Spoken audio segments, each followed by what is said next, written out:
বাসা জামালপুর সদর। বাবার নাম আলী আসগর, মায়ের নাম মঞ্জুরা বেগম। আমি ক্লাস 9-এ পড়ি।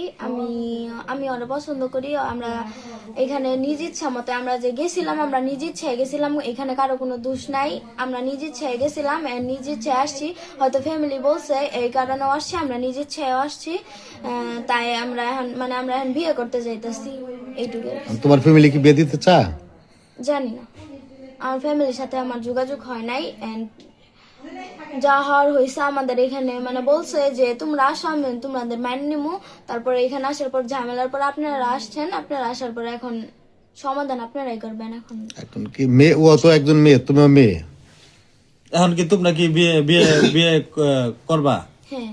তুমি একটা মেয়ে আর একটা মেয়ের বিয়ে করবা? মামি সিং কোথায় ছিল? আমি ঢাকা ভবানীপুরে মোহাম্মদিয়াতে ছিলাম।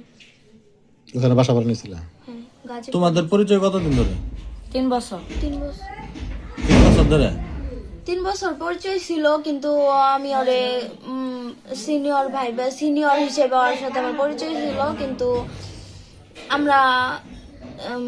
আমরা ওই এলাকাতে থাকতাম, ওইখান থেকে এখানে আসছি। আপুর বাসায় উঠছিলাম, 17 দিন থাকছি। ওই 17 দিন থেকে পরিচয়, এই সম্পর্ক 17 দিনও হয় নাই, 13 দিন, 17 এমনি ফ্রেন্ড হিসেবে কথা বলতাম। পরে আস্তে আস্তে। তার মানে তোমাদের সম্পর্ক হচ্ছে 17 দিন ধরে আজকে পর্যন্ত? হ্যাঁ। আচ্ছা, আমরা নিজেরাই বসে এটা মিট করার একটা চেষ্টা করতেছি। ওর বাবা, আমি বসে মিট করাতেছি, ওর মা আছে, আমরা মিট করার চেষ্টা করতেছি। ঘটনা কি হয়েছে একটু বলেন তো। ঘটনা তো আমি তো কিছু করার পাবো না। ঘটনা তো মেয়ে বেড়াবার গেছে, মেয়ে বেড়াবার গেছে, এখন শুনি যে এই ধরনের ঘটনা। বিয়ে করতেছ, মেয়ে বিয়ে করতে আমি এসে শুনলাম, কেবল কি শুনছেন? শুনলাম যে ওই এক মেয়ে আরেক মেয়ের বিয়ে করতেছে।